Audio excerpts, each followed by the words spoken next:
మిత్రులారా నమస్తే, నేను మీ ప్రసాదమూర్తి. ఒక రిపోర్ట్ గురించి చెప్పాలండి ఈరోజు. దాన్ని బేస్ చేసుకుని వచ్చినటువంటి ఆర్టికల్ గురించి ప్రస్తావించాలండి. అది ఆ రిపోర్టు చెప్తున్నటువంటి విషయాలు చాలా ఆవేదన కలిగించేవిగా, భయాందోళన కలిగించేవిగా ఉన్నాయి.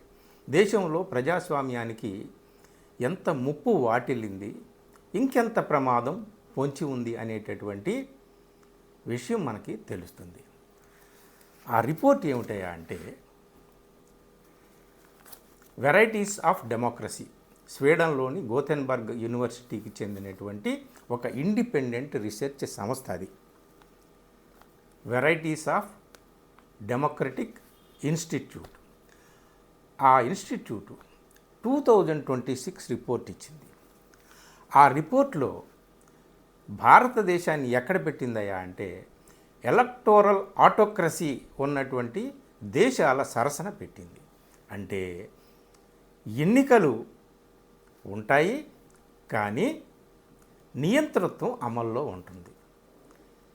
ఎన్నికలు తద్వారా విజయాలు సాధించడం, విజయాలు సాధించి ఆ సాధించిన విజయాల్ని ఎన్నికల ద్వారా తిరిగి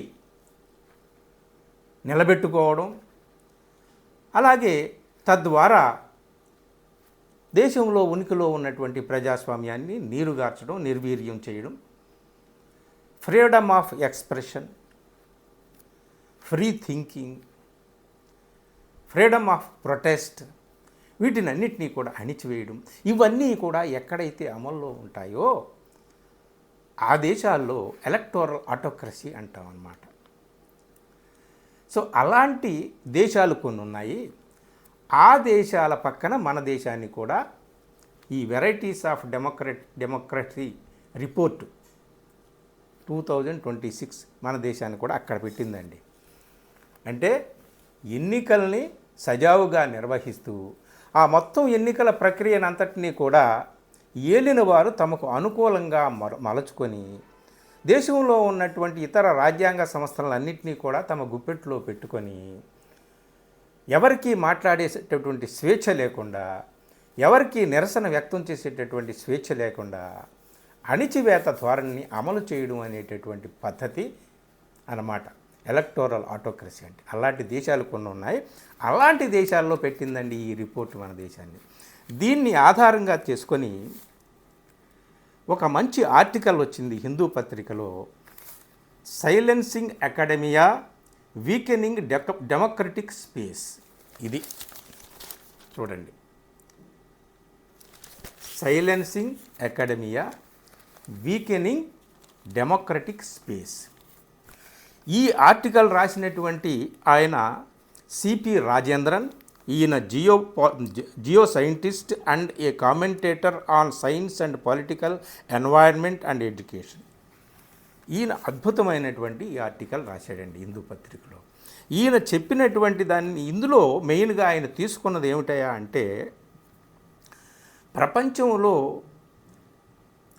అత్యంత దుర్మార్గమైనటువంటి వరస్ట్ ఆటోక్రసీ ఉన్నటువంటి దేశాలు ఎన్నున్నాయో ఆ దేశాల జాబితాలో మన దేశాన్ని కూడా ఈ రిపోర్టు పెట్టింది అని చెబుతూ ఈయన ఇంకొక రిపోర్టును కూడా ఆధారంగా చేసుకొని ఈ ఆర్టికల్లో చెప్పాడు. అదేమిటయ్యా అంటే the scholars at risk, free to think 2024 report ఒకటి ఈయన తీసుకున్నాడు. ఈ రిపోర్టు ద్వారా ఆయన మన దేశంలో అమలులో ఉన్నటువంటి నియంతృత్వ ధోరణి ఏ విధంగా విశ్వవిద్యాలయాల్లో ఉంది అనేటటువంటి దాన్ని ఈ ప్రత్యేకంగా ఇందులో చెప్పాడనమాట. అంటే విశ్వవిద్యాలయాలంటే ఏమిటి, యూనివర్సిటీస్ అంటే ఏంటి, అత్యున్నత విద్యా సంస్థలు కదా.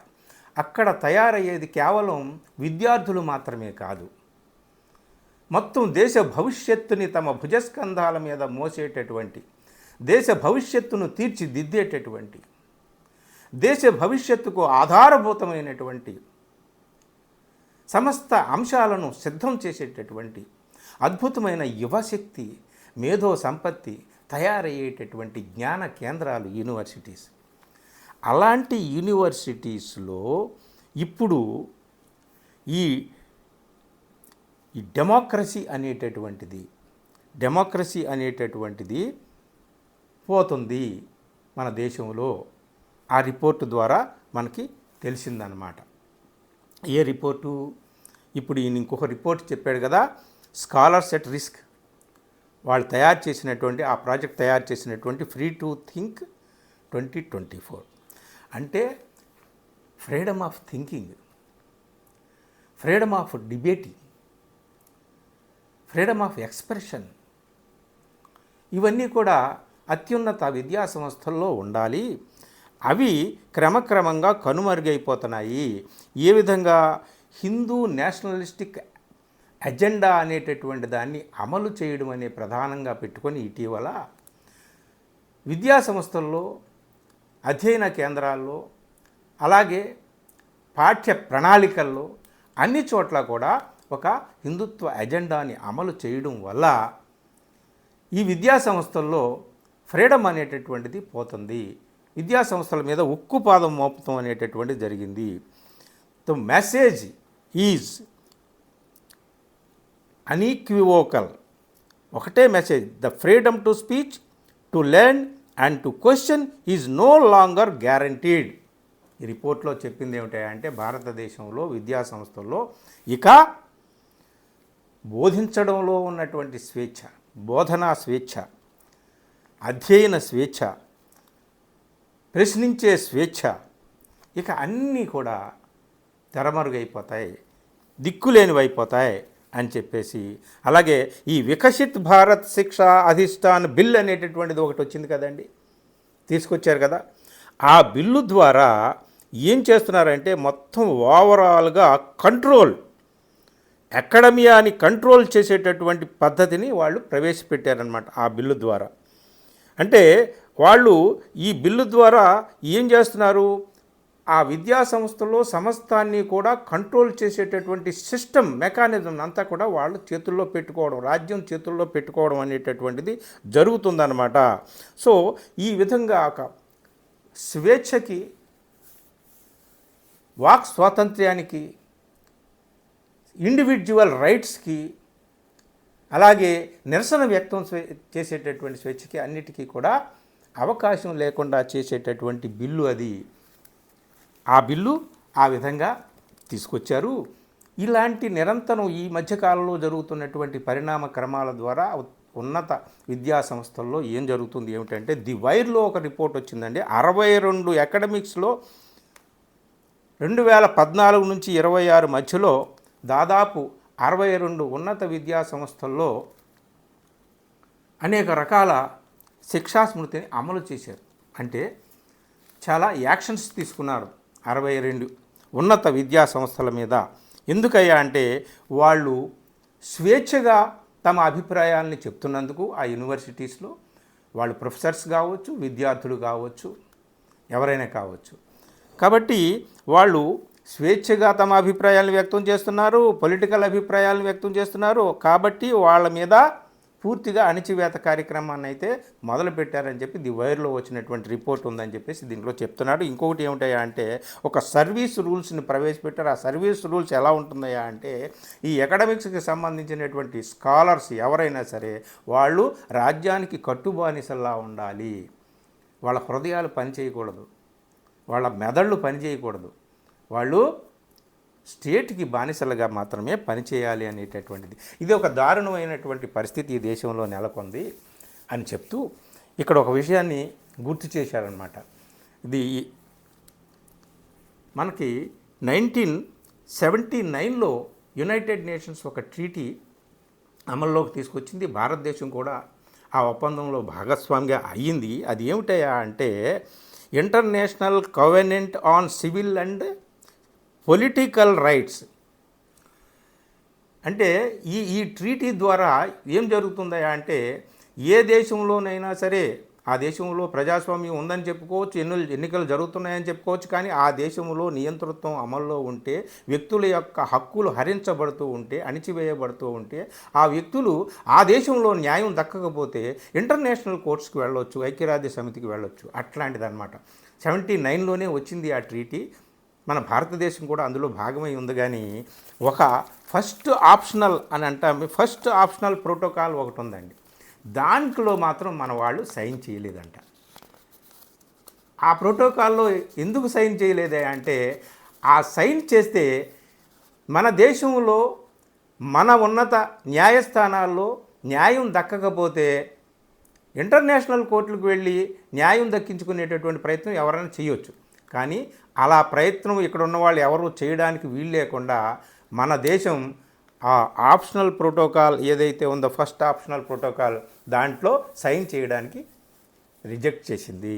అంటే ఏమిటయ్యా అంటే, ఇక్కడ ఎవరైనా అణిచివేతకి గురవుతూ ఉంటే, ఇక్కడ ఎవరైనా సరే దుర్మార్గము దౌర్జన్యానికి గురవుతూ ఉంటే, తమ హక్కులు కోల్పోతూ ఉంటే, వాళ్ళు మైనారిటీస్ కావచ్చు, ఇంకెవరైనా సరే మార్జినల్ కమ్యూనిటీస్కి చెందినటువంటి వాళ్ళు కావచ్చు, ఎవరైనా సరే.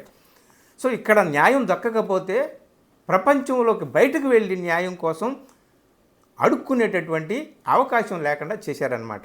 మనం వెళ్ళకూడదు. దీనికి సంబంధించి ఒక ఆర్టికల్ రాశాడండి రవి నాయర్ అనే ఆయన, the Umar Khalid and Sharjeel Imam case అని చెప్పి ఆయన an international campaign within the realm of possibility, అంటే అంతర్జాతీయంగా క్యాంపెయిన్ చేసుకునేటటువంటి అవకాశం మనకు లేకుండా ఉంది, మనకు అవకాశం ఉన్న మేరకు చేయాలి అని చెప్పేసి ఆయన ఒక ఆర్టికల్ రాస్తూ ఆయన ప్రస్తావించింది ఏమిటయ్యా అంటే, ఈ ఉమర్ ఖాలిద్ యంగ్ స్కాలర్స్ ఉమర్ ఖాలిద్ కానీ షర్జీల్ ఇమామ్ వీళ్ళిద్దరూ కూడా అండర్ ట్రయల్, ఇంకా విచారణలో ఉన్నారు. 5 సంవత్సరాలుగా జైల్లో ఉన్నారు కదండి. వాళ్ళ మీద ఆరోపణలు ఏమీ నిరూపింపబడలేదు, కానీ 5 సంవత్సరాలుగా జైల్లో ఉన్నారు. ఎందుకు ఏమిటని ప్రపంచం అంతా అడిగినా సరే సమాధానం లేదు. వీళ్ళు బెయిల్ కోసం అప్లికేషన్ పెట్టుకుంటే బెయిల్ని సుప్రీంకోర్టు రిజెక్ట్ చేయడమే కాదు, మీరు మరో సంవత్సరం దాకా బెయిల్ కోసం అప్లై చేయడానికి వీల్లేదని చెప్పి సుప్రీంకోర్టు చెప్పింది. మరి ఇలాంటి పరిస్థితుల్లో వీళ్ళు మరొక దేశానికి ఎక్కడికైనా ఐక్యరాజ్య సమితికి ఎక్కడికైనా పోయి అక్కడ న్యాయం దక్కుతుందేమో అన్వేషించుకునేటటువంటి అవకాశం ఉందంటే లేదు ప్రస్తుతానికి. ఎందుకంటే మనం ఆ ఇంటర్నేషనల్ ఐసీసీపీఆర్ ఫస్ట్ ఆప్షనల్ ప్రోటోకాల్లో సైన్ చేయలేదు కాబట్టి అవకాశం లేదు. సో ఇక్కడ ఈ ఆర్టికల్లో ఈయన చెప్పింది ఏంటంటే, సిపి రాజేంద్రన్ గారు ఎంతోమంది పరమ దుర్మార్గమైనటువంటి మానవ వ్యతిరేకమైనటువంటి మహా నేరాలు చేసినటువంటి సాధువులు, సంతులు, బిజినెస్ మ్యాగ్నెట్స్ వాళ్ళందరికీ కూడా ఇమీడియట్గా బెయిల్ వస్తుంది. ఇలాంటి వాళ్ళకి మాత్రం యంగ్ స్కాలర్స్ ఉమర్ ఖాలిద్ లాంటి వాళ్ళకి మాత్రం బెయిల్ రాదు, బయటకు వెళ్ళి న్యాయం కోసం చేతులు చాసే అవకాశం కూడా మనకు లేదు అని చెబుతూ ఈయన చివరిలో ఒక మాట మాట్లాడాడండి ఈ ఆర్టికల్లో. అది చాలా విలువైందండి, అది నేను మీకు చెప్తాను, ఇక్కడ చదివి వినిపిస్తాను.